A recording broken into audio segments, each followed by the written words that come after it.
And the nice thing to say about Chopin's last piano, 1848, is that the family, Chopin family, who were sent this piano immediately following Chopin's death by Jane Stirling. She bought this piano from Pleyel and sent it to the family, who played it for 75 years, and they didn't wear it out.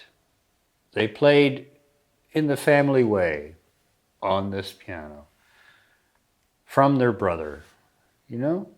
And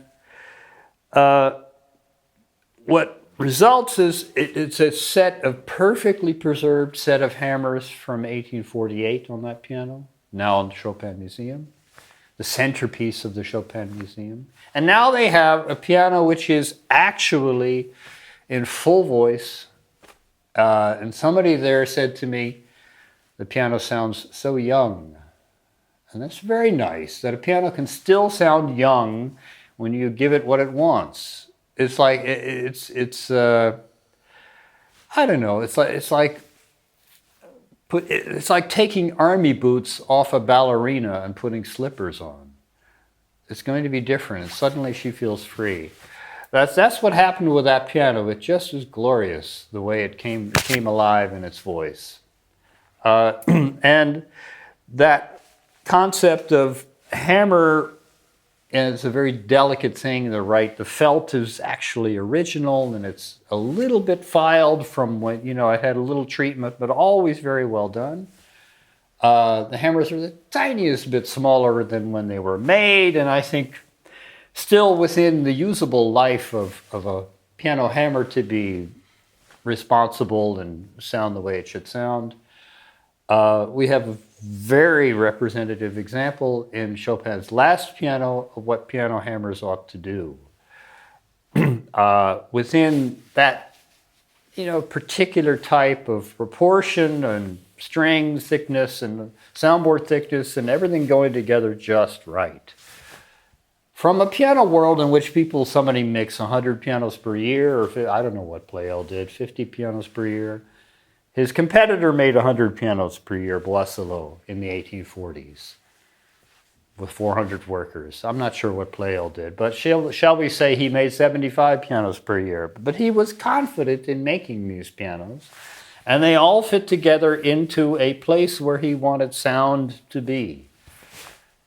And the interesting thing about Pleyel is that he has a career, he has a 20-year association, basically, with Chopin. Rather constant in association. Chopin is always in the factory signing pianos which he approves for sale to somebody at a bit higher price because Chopin's signature is on the frame. And in the archive, there it is, Chopin approved this piano for so-and-so. Chopin is writing from England in 1848, from miserable England. He writes about instructions for his last Pleyel to be installed in his new apartment in Place Vendôme while he's still in England.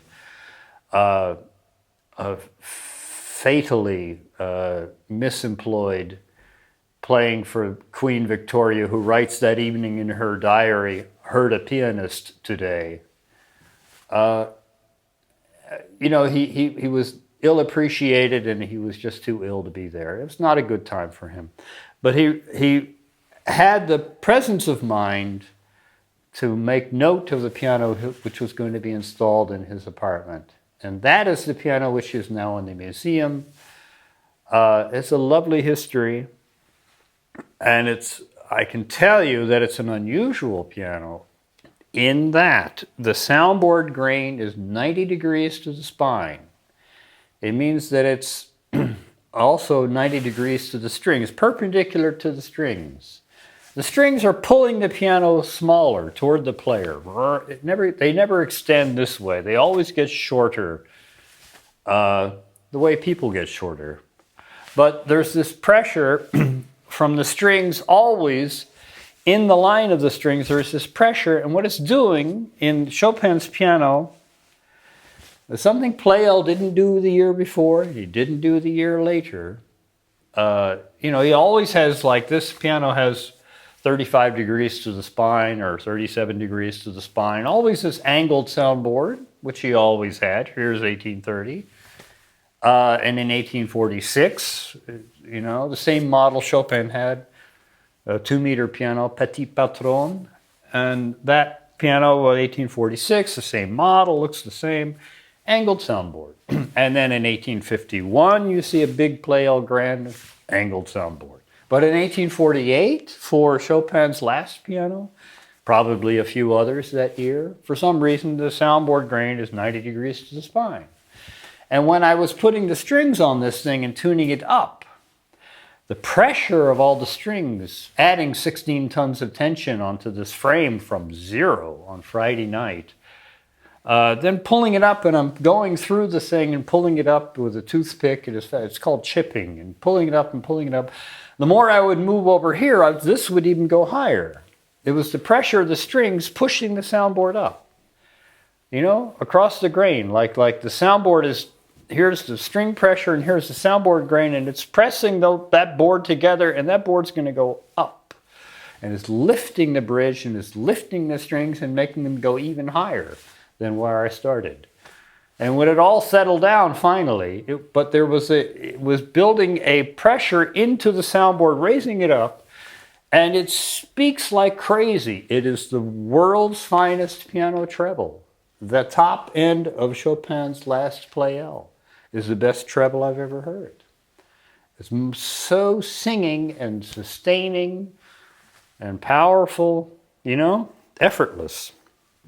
And those are interesting things for a piano builder in the concept of, you know, where pressure is and where soundboard lift and where the movement is in a soundboard. It's not a flat sort of, it is a dynamic thing.